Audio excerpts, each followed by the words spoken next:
everybody, and welcome to another episode of Healthy AF. My name is Amy Chang, and I'm a health coach here with Healthy Life, Health and Wellness Coaching, and I'm so delighted you're here. It is Motivation March, and I am all here for it. I get so many questions about motivation, and who doesn't struggle with motivation? I know I do.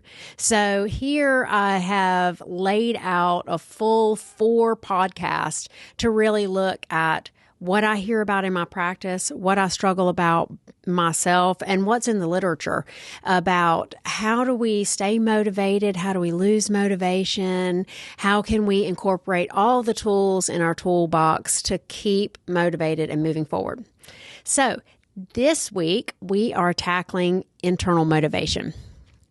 Now, I told you last week that we were going to talk about inauthentic and authentic and external motivation, internal motivation. There are so many different ways to tackle this beast. I want to start here with internal. Next week, we'll talk about external. And I'm also going to give you in both of these little podcasts, we'll spend a little bit of time at the end of the podcast talking about internal motivation busters and what I like to help clients do to make sure that their internal motivation is like revved up and going. Okay, so I'm sure that we can all relate to those things in our lives that we want to do, we feel drawn to or driven to do. These are usually things that are fun, they help us learn, they feel good, and they help us grow. We might get a great sense of accomplishment with these things. Those are the things you're really drawn to. Well, how do we cultivate that, in something like losing 25 pounds or getting back in the gym? We have to go into the why. This takes us right into the very first little part of coaching where we really look at well, why do you want that thing? What's your vision for yourself? What do you really value? When we look there, we can create this deep sense of connectedness to our greater purpose, to what we really want in our lives. It makes our motivation more sustainable. And also, I want to say right now, it dives us into the fluffiness. The fluffiness of the internal motivation are all those intangible things, like a sense of accomplishment. That's different than the scale says you've lost 25 pounds, right? So how do we measure that sense of accomplishment? How do we, cultivate and go after that feeling? Well, there are ways that we do that, and we build those skills of looking for it. That's one way we drive up our internal motivation. So when we look internal motivation, we look to the fluff. We look, who do we see ourselves as in the world, or what do we really want for ourselves? What I love about internal motivation is it's sustainable. We're super connected to that. So think about those days where the sun's been out, you had a great night's sleep, you ate a good meal last night, maybe had a few more carbs than you typically do, and you're like, I want to run because when I run, I feel great. That's that internal motivation. I want to read this book because it's so fascinating. I'm learning all these things about how dogs communicate, and I love my dog. That's your internal motivation. That sounds like fun and fluffy. That's one type of internal motivation. I want to tiptoe real quick over into another type of internal motivation, and that is pain.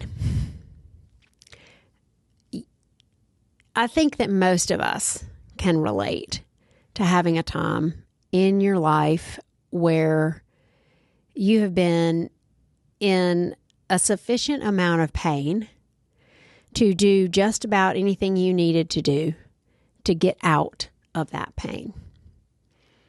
Sometimes it's grief. Sometimes it's a heartbreak. I've had all different kinds of pain in my life, but I wanted to share with you one specific type of pain, and that is the pain of not fitting into your pants.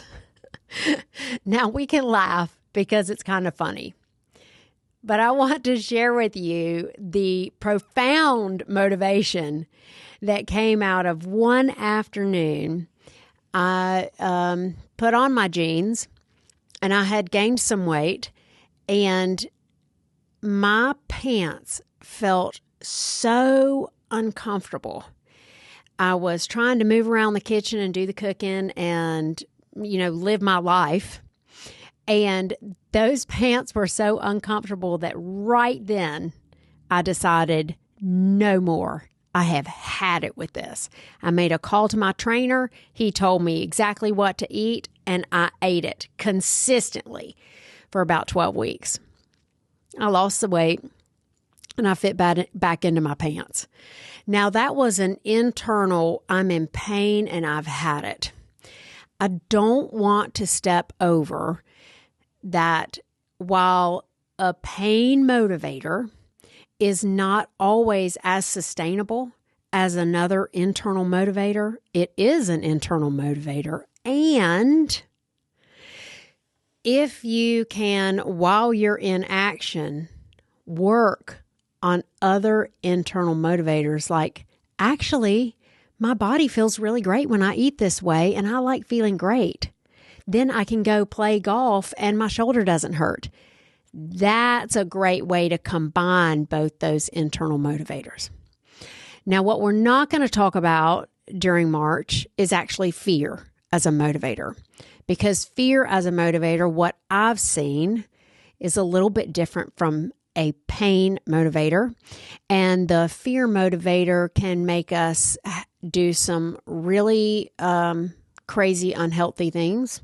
So whenever a client comes to me with an internal motivator that is actually fear, we try to shift out of that into something more positive almost immediately and address the fear that's laying there.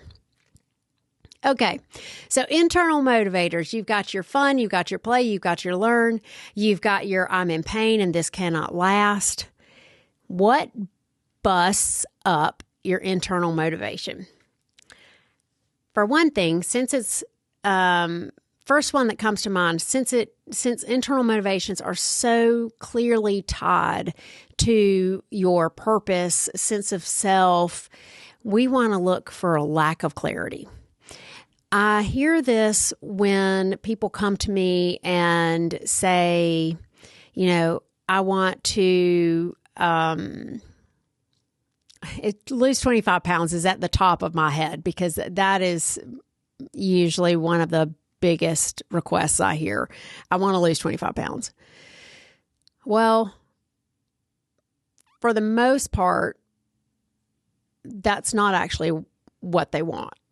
Once we get really down to it, what they want is what everybody else wants. They want to feel good, look good, feel confident, feel free to do what they want when they want to, and not have any shame around their body. They want to love their body and feel good in their body and live happy. Okay, well, that may or may not be tied to the scale. So we can set, the weight loss as a goal, but until we're clear that actually the internal motivation is, I want to look good, feel good, do what I want when I want, that's the real driving force that we need to focus in on. So having that lack of clarity can be a real buster for your internal motivations. Internal motivations take the deep dive. Second buster is not starting, because a lot of the actions that are internally motivated for us are actions that make us feel good or have fun. There are those of us who were raised that you don't deserve any fun or feel good until your chores are done and everybody else is taken care of. When we know that we're wired like this, it can be difficult to even start on any action that we have a drive to start, because we also have this limiting belief that we're being selfish or that it's not time yet. We might hear thoughts like, well, when I make enough money, I'll go on that vacation. Or when I get the kids settled, then I'll read a book. Them kids are never going to be settled. I've raised 3 of them. When this person is okay, then I'll, take the time to meditate. That can be a real buster for internal motivations, is not putting ourselves in the forefront.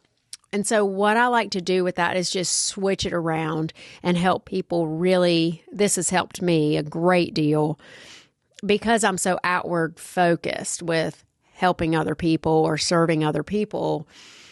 I put that right back around on me. Like, hey, Amy, you're really not going to be able to serve anyone with the capacity and love and joy that you would like to serve them unless you go play.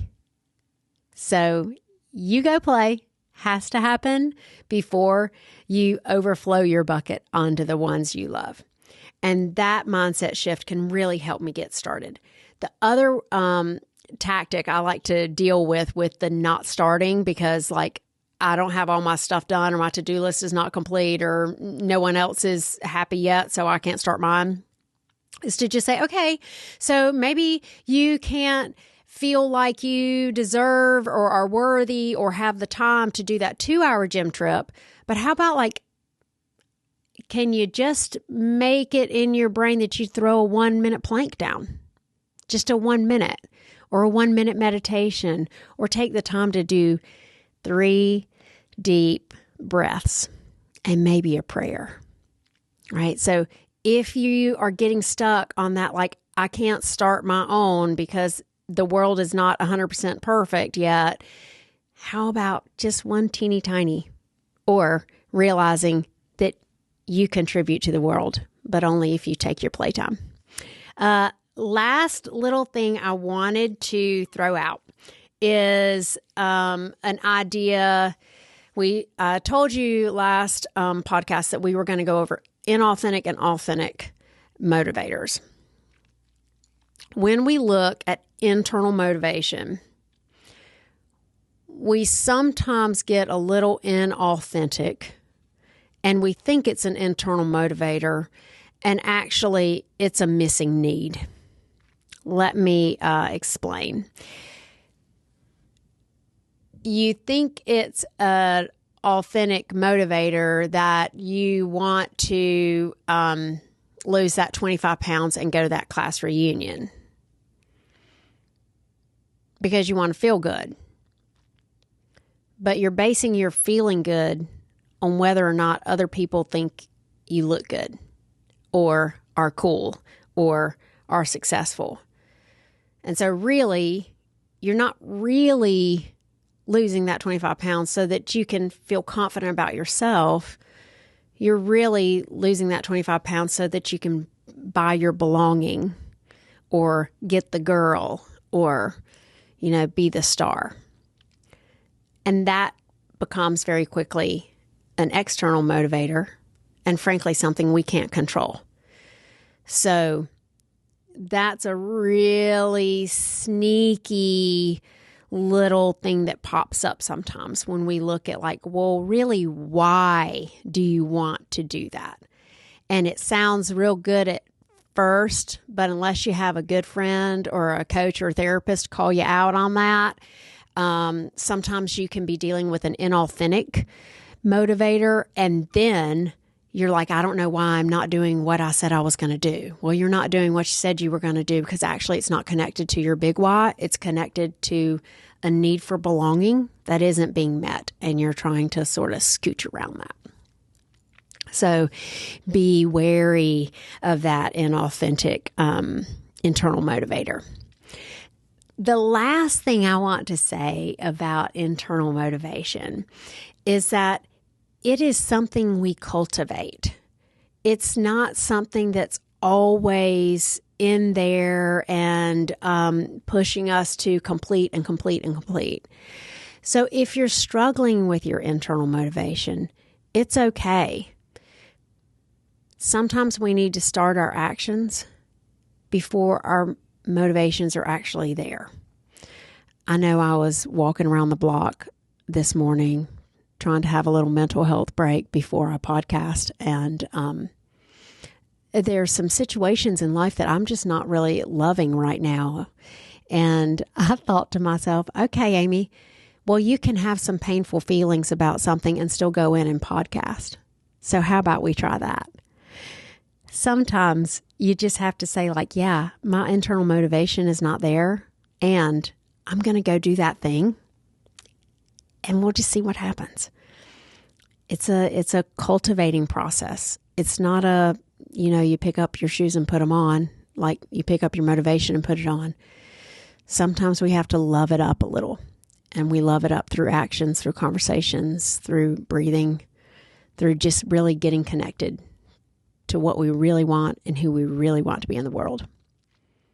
Okay, that's all I have on internal motivation. Next week is external motivators, and I'm super excited to talk about that because I think they get a bad rap and they don't really deserve it.